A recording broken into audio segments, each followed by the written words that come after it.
L'ameublement de deux filles est une gracieuseté de meubles Renault, tout près du stade olympique. Les invités des deux filles sont hébergés à l'hôtel Westin Montréal, 270 rue Saint-Antoine-Ouest, dans le Vieux-Montréal.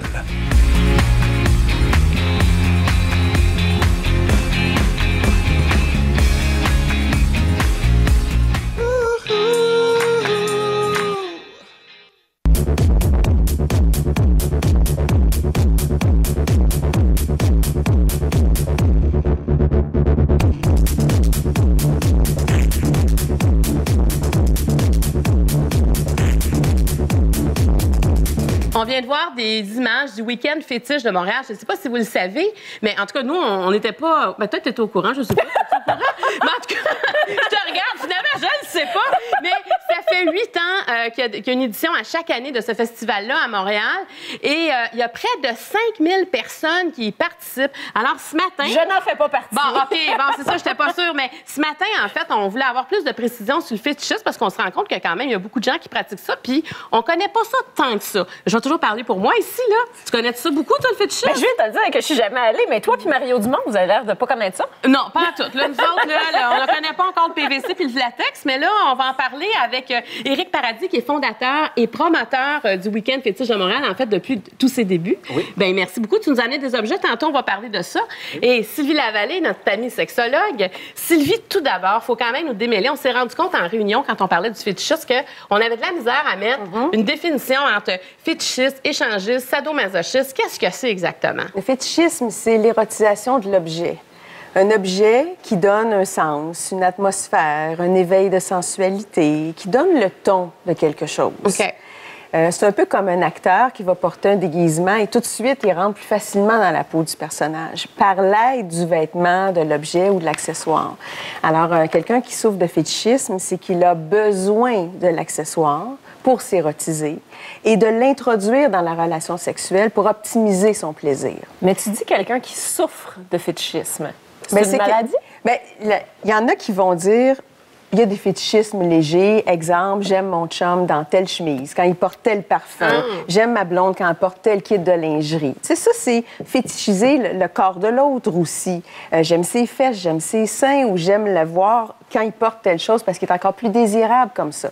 Mais ceux qui souffrent de ça pour consulter, c'est qu'ils sont handicapés par rapport à l'objet. Ils ne peuvent pas avoir de relations sexuelles ou pas d'orgasme s'ils n'ont pas un objet convoité. Ou ils sentent que ça crée pas mal de conflits dans leur relation ou que ça les paralyse dans la rencontre avec une femme. Moi, j'entends beaucoup d'hommes, des fois célibataires, qui vont me dire, on dirait que je suis tout seul sur mon île parce que j'ai comme un post-doctorat dans ma fantasmatique avec mes films porno, avec mes soirées fétiches, avec mon accessoire. Mais quand j'arrive avec une femme, c'est quelque chose de simple ou de conventionnel, le nu à côté du lit, en train de se caresser. Je suis à l'école primaire. On dirait que je suis tellement à côté de mon centre érotique parce que l'objet n'est pas là ou la scène précise que je veux n'est pas là. Puis c'est long avant de... Tu sais, si moi, je suis dans le doctorat, là, tout étant maternelle, là, on n'est pas à la même place érotiquement. Mais pour un couple, parce que, attends, juste avant, j'aimerais peut-être qu'on clarifie. L'échangiste n'a rien à voir avec fétichisme. L'échangiste, c'est un couple avec un autre couple qui s'échange de partenaires. Puis mélangé, on est tout le monde ensemble, puis on se stimule les quatre ensemble. Et quand on parle de sadomasochisme, c'est ça, on voit des objets, tantôt on va en parler, mais ce ne sont pas des objets de c'est une dynamique érotique de domination-soumission, maître-esclave, proie-prédateur.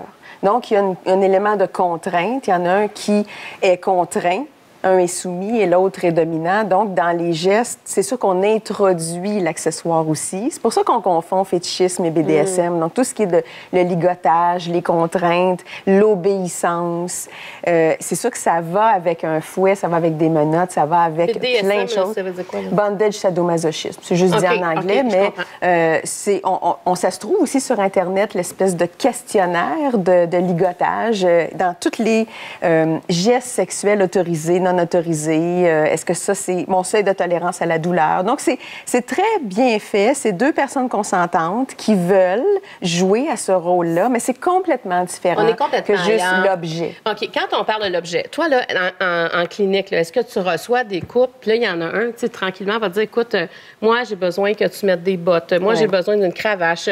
qui t'arrive? Parce que je sais pas comment l'autre se comporte, mais ça doit être assez mélangeant sexuellement, là, à un moment donné. Ça peut être assez troublant pour une seule raison, c'est que tu ne m'érotises pas moi. C'est très dépersonnalisant pour le partenaire de vie. Parce que je pourrais te laisser mes bottes, je pourrais te laisser mon soutien-gorge, je pourrais te laisser mes talons aiguilles, puis moi, je vais aller me faire un café, puis toi, tu es bien correct avec ça. Alors moi, je sers à quoi? Est-ce que je suis suffisante pour toi? Non. Donc, il y a un doute qui s'installe. Bien, il y a une souffrance parce que la femme, au début, va dire « Ah, ben c'est le fun, tu sais, il me paye des souliers, il me paye des bas résés, il me paye de la lingerie, mais là, c'est systématiquement, il veut que je porte ça, donc il m'aime-tu moins ou il m'aime quand je porte ça, il me trouve plus attirante, il y a plus de désir, il y a une érection plus ferme. Elle voit le changement automatiquement quand l'accessoire est là. Ça, puis il y a le travestisme aussi qui est... Il y a du fétichisme aussi là-dedans parce qu'il y a l'usage de l'accessoire aussi, le vêtement, mais dans un trouble d'identité, donc ça, c'est autre chose. Donc, je rajoute un autre élément que vous mêlez. Mais là, bon, Éric, alors, tu nous as amené aujourd'hui des objets fétichistes qu'on dit. Est-ce que tu pourrais nous dire, par exemple, ça, c'est quoi? Parce qu'on a des fouets. Oui, c'est des floggers, en fait. Ils sont très doux. Oui, ils sont très doux. C'est plus pour une stimulation sensorielle de la peau. C'est dans le but là, de créer un effet de légère euphorie. Mais la matière est importante, là. Oui. C'est comme oui.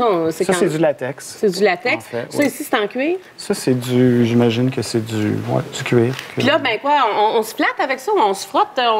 On peut se fouetter, mais c'est quand même un doux toucher. Là. C'est pas quelque chose qui. Mais on peut-tu faire ça toute seule ou. Oui, toi, t'es bien parti pour te flatter. Non, mais je me demande, on va dans une soirée puis on fait ça comme ça, non? Le plaisir dans le fétichisme, comme on le vit maintenant de nos jours, c'est vraiment dans le partage de l'engouement de la chose avec quelqu'un d'autre. C'est vraiment, comme on disait tout à l'heure, le problème, souvent, c'est dans le manque de communication. Donc, quand on est jeune puis on va à l'école, on apprend à devenir des bons contribuables pour payer nos impôts.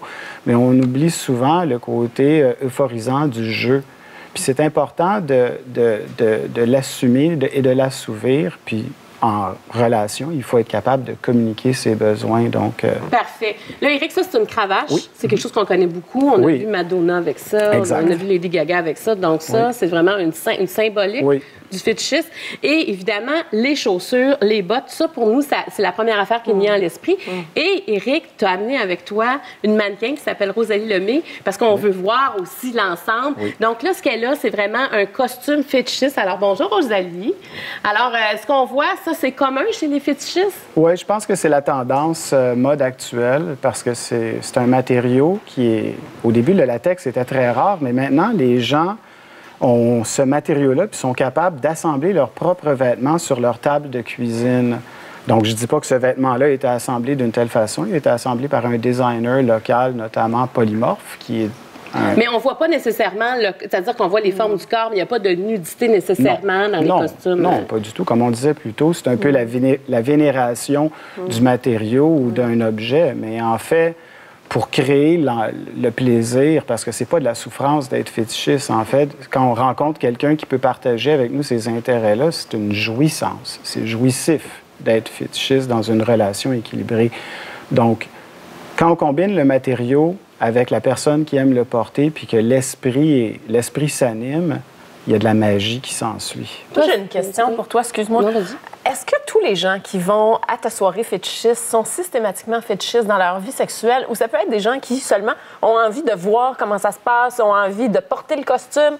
Est-ce que ça se transpose de force dans la vie sexuelle? Comment ça marche? Bien, c'est comme n'importe quoi. Je pense qu'il y a des gens qui font une découverte du côté de la fantaisie de la chose. Donc, ils ont vu par des photos de revues ou des vidéoclips le vêtement, puis ils veulent le vivre. Ils veulent voir ces personnes-là devant eux.